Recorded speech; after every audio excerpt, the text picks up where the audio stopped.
Hey everybody, welcome back to the Blake Weaver channel on YouTube. Make sure you hit the like button and subscribe if you like this video or find it very good. I'm here with Jay Kinder at his house in Puerto Rico, and in this video we're going to be shooting today that is going to tell how does a person average 500 home sales per year, tips on what you can do. Jay? Yeah, sure, man. So you don't start there. So it's a process, and it's funny. I was listening to just listen to some of your YouTube videos and the tips that you're putting out, and it reminded me exactly of like when I first got into real estate, what I had done to be successful. So if you haven't watched Blake's videos, definitely go back and watch it because there's some good content in here on what to do, to really ramp up the business.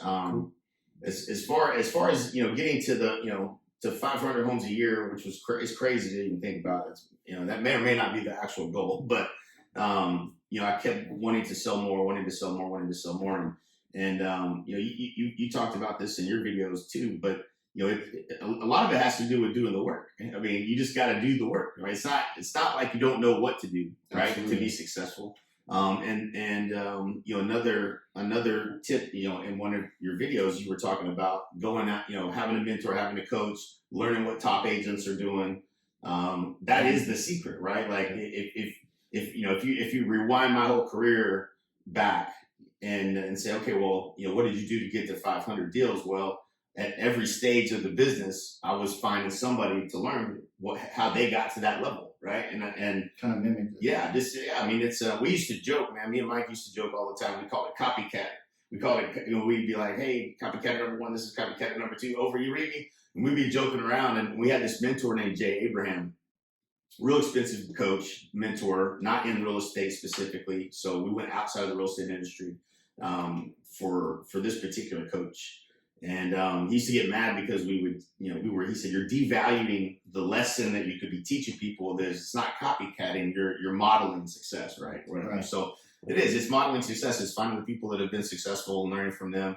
I don't have it here anymore, but I used to have a stack of room keys from events that I'd traveled to be around those people and learn and mastermind with those people. And today we do masterminds and things like that, where you get to be in the room with people that are above where you're at, sometimes below where you're at, somewhere right where you're at, but you get to kind of see around the corner what problems people have as they're growing their business, and you get to also help people that are coming up, right? And so I think that's the secret. If you want to know the secret, that we can dive deeper into the tactical things that I did to really become the brand in the marketplace. How big is branding yourself in your marketplace to set yourself aside from the other realtor? Because I mean, in my market, I have about 1,800 realtors that anyone could use. So right. Speak on branding, how important that is. Yeah, and so real estate is it's a very much everybody knows a real estate agent, right? And so how do you become top of mind when the subject of I'm thinking about selling my house, who am I going to call, right?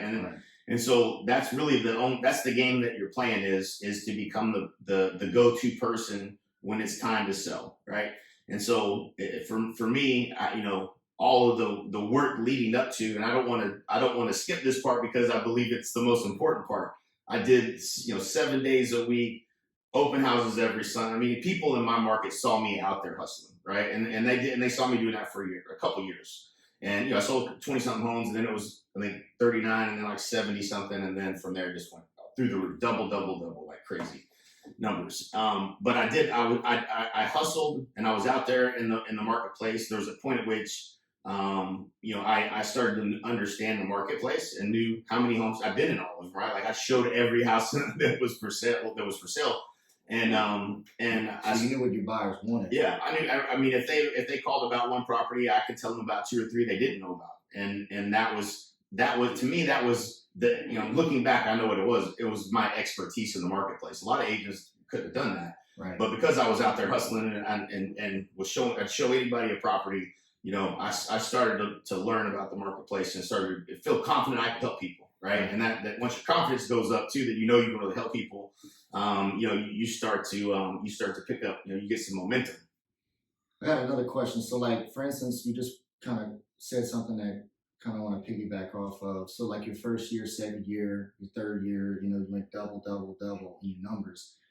Is there anything that you really think that you did in particular to to make that happen? Yeah. So yeah. So it's funny. I was at Coldwell Banker before, and my dad was the broker. He had bought it just right when I graduated high school.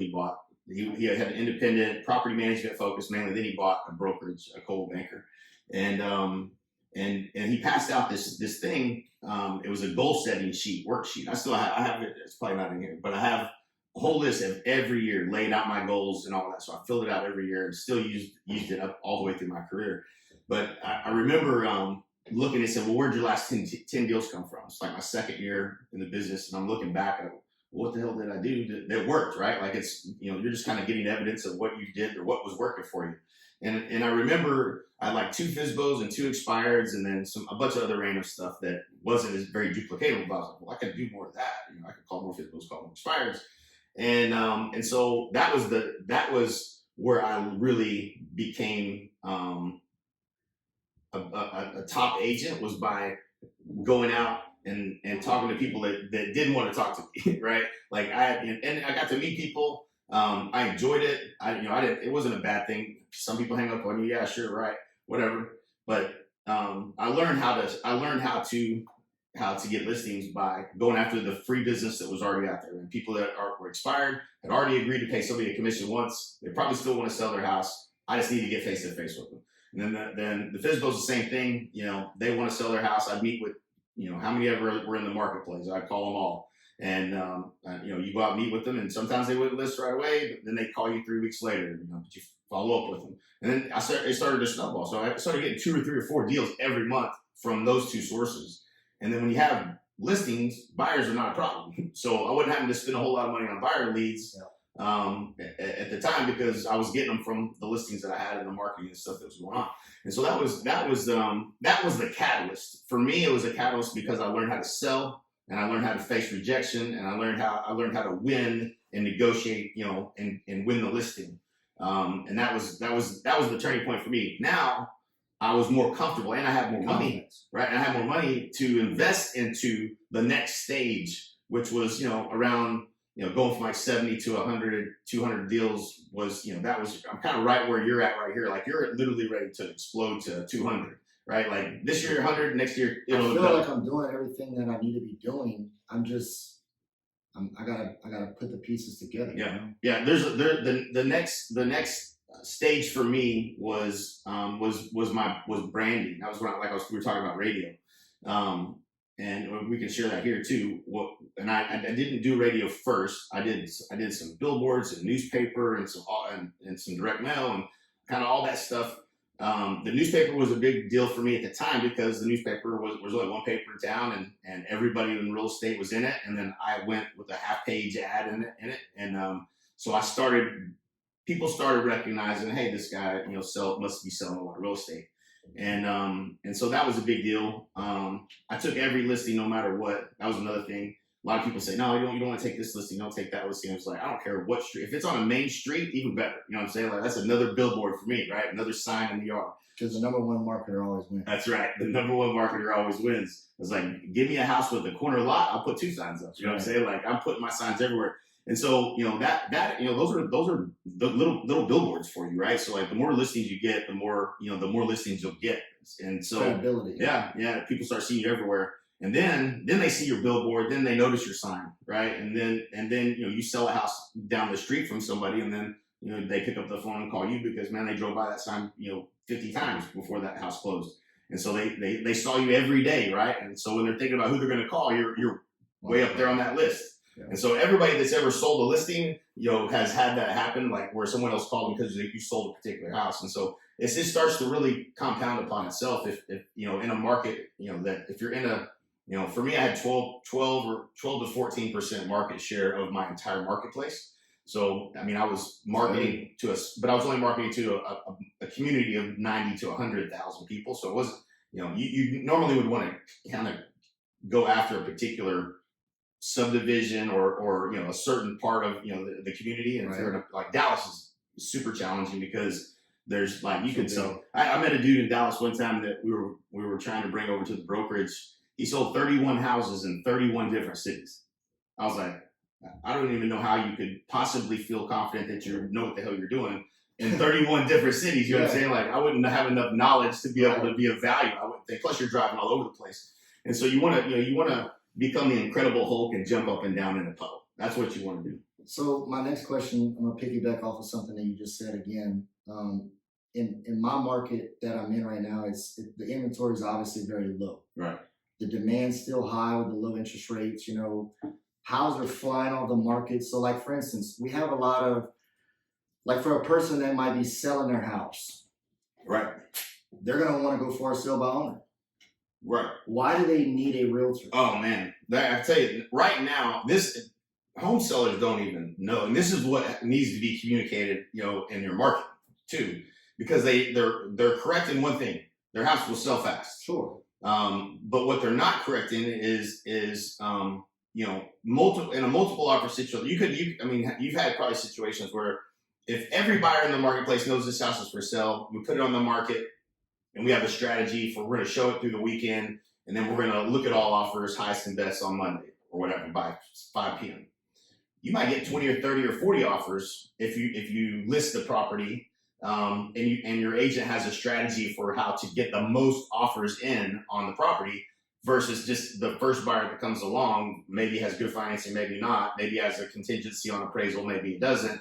Maybe they want repairs done and inspections, maybe they don't.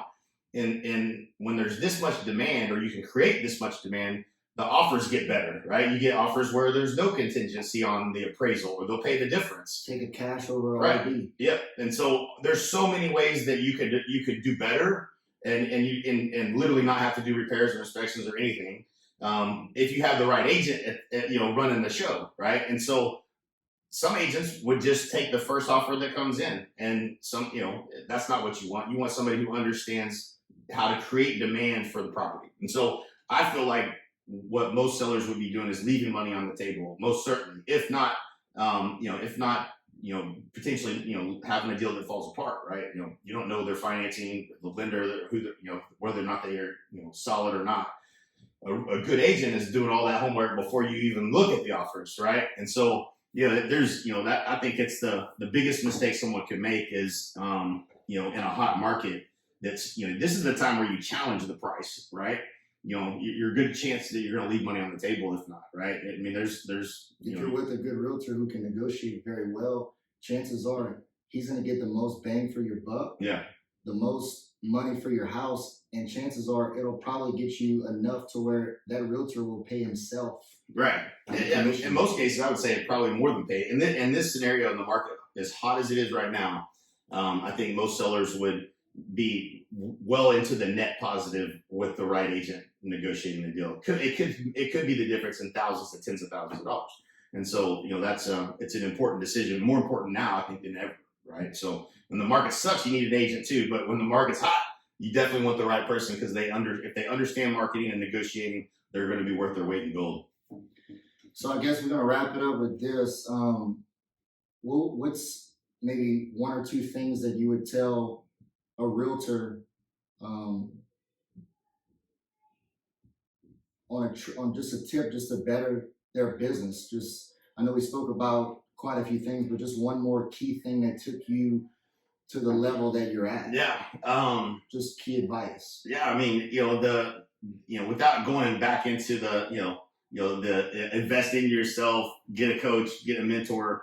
Those are all, look at what your top agents are doing. Those are all things that are paramount to your growth, I think. But, and it might be get a coach, honestly, because if you have a coach that has a track record of success of helping people break through from where you're at to where you want to go, then it's basically they've got the curriculum for you, and it's just basically follow the steps and you're going to do it. So I would say that's probably really high on the list. It's not, a lot of people are afraid to spend the money. for a coach or whatever, a good coach is going to make you money, right? Like it should shorten the curve. It should be money that you're making back almost immediately, not immediately, but in a lot of cases within 90 days, 60 days. So So pay themselves. right, it should. But that's probably the number one thing. If it's something tactical, like what would I do right now if I wanted to get listings, which is a hot topic. Obviously, everybody wants to get listings. And I think there's a lot of people that own real estate that have moved away. So let's say you go to the tax records and look at addresses that are, where the taxes are being sent are not in the same city. They're not in Lafayette, right? They're somewhere else. Those people's homes have appreciated significantly, and they maybe never wanted to be a landlord in the first place. So now's a good time to be reaching out to those people and say, hey, if I could get you an offer, that was substantially more than what, you may have been able to sell in the past, would you be open to it?